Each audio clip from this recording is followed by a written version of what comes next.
माननीय प्रधानमंत्री जी, मैं किसान भाइयों को एक तथ्य और याद दिलाना चाहता हूं।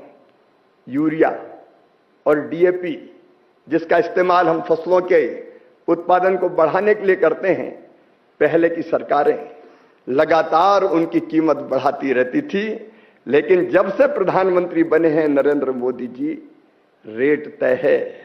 यूरिया की एक बोरी 266 रुपया में, जो 1700 लगभग 1700 रुपया की सब्सिडी जिस पर दी जाती है, और डीएपी की एक बोरी 1350 रुपया में, जो 3100 रुपया की आती है। किसान भाइयों, जरा सोच के देखो, कंपनियां रेट बढ़ाती है, लेकिन प्रधानमंत्री जी ने तय किया है वो बढ़े हुए रेट का बोझ किसान के ऊपर नहीं आने देंगे। सरकार अपने ऊपर लेने का काम करती है, और इसलिए हमको सस्ता यूरिया और डीएपी अभी भी उपलब्ध हो रहा है।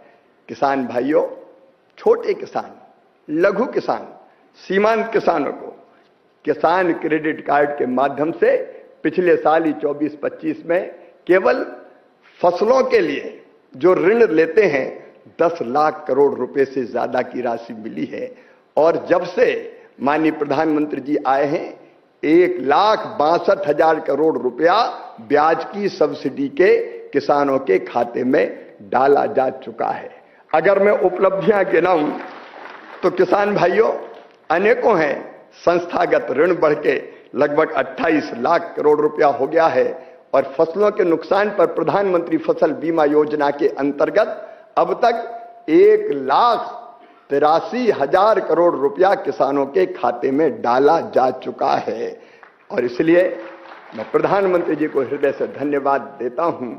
प्रधानमंत्री जी के नेतृत्व में पिछले 10-11 सालों में खाद्यान्न का उत्पादन रिकॉर्ड बढ़ा है 40% से ज्यादा। गेहूं के, चावल के भंडार भरे हैं। गेहूं हो, चावल हो, मक्का हो, मूंगफली हो, सोयाबीन हो, पिछले साल हमने रिकॉर्ड उत्पादन किया है। और कृषि की जो वृद्धि की दर है वो अपने आप में प्रधानमंत्री जी के नेतृत्व में जो कृषि के क्षेत्र में काम कर रहा है उसकी सफलता की कहानी कहती है। लेकिन केवल 2 बातें।